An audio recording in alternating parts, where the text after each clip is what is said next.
In the 19th century, London was dominated by the conventions of the Victorian era. Many works have been produced to satirise such ridiculous traditions, but none so as important and popular as Oscar Wilde's The Importance of Being Earnest. Ernest, get back here! I'm not Bumpers at all. Get back here, Ernest! You can't take that!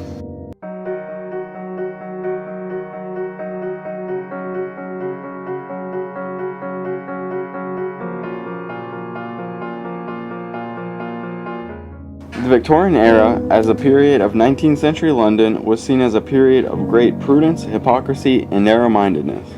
However, upon closer inspection, it was a time of art for art's sake.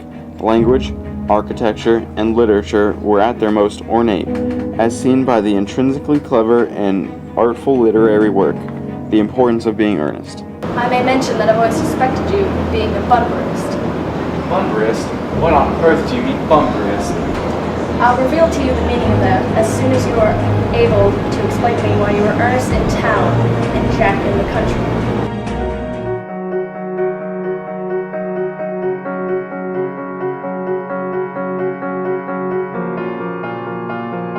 Gwendolyn, Yes, Mr. Worthing, what have you got to say to me? you know what I've got to say. Yes, but you don't say it. Gwendolyn, will you marry me?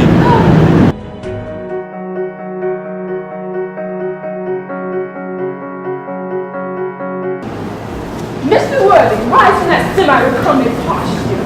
Mama, Mr. Worthing's not quite finished yet. Finished with what, may I ask? We are engaged to be married. Excuse me? You're not engaged to marry anyone.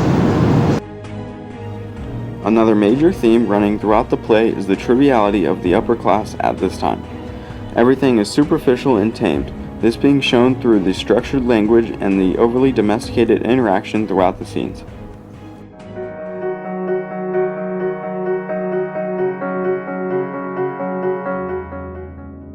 Many of the interactions made in this time were based on wealth.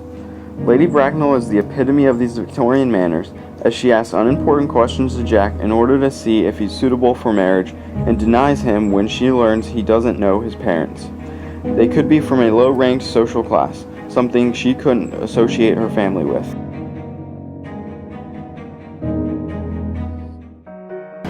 So, Mr. Worthing, how old are you? I am 29. A very good age to be married at. Do you smoke? Why yes, I must admit I do. I'm glad to hear it.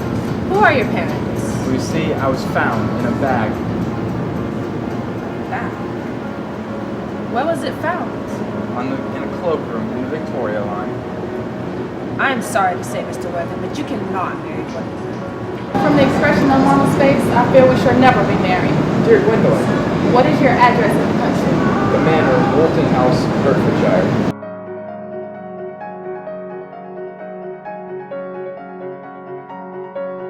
Cecily, I love you and I wish to marry you.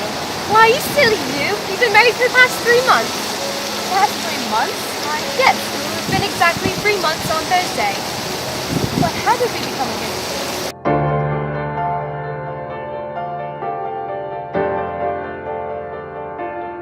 Another major theme running throughout the play is the triviality of the upper class at this time.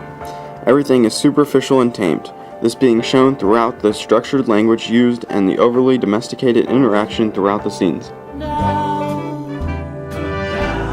Lady, come down.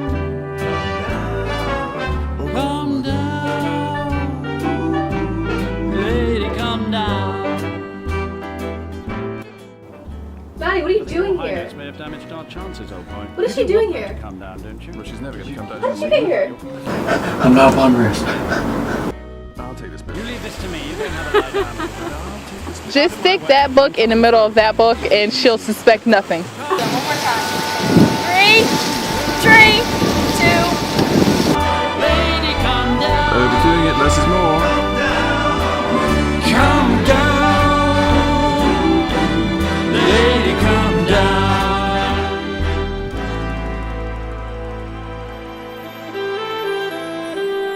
That wasn't so bad, was it? Maybe they're not going to come down. Do you think we should go up? Maybe we should go up.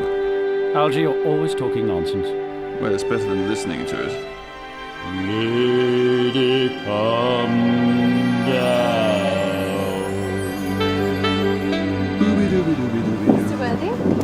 Thank you very Have much. a good afternoon. You too.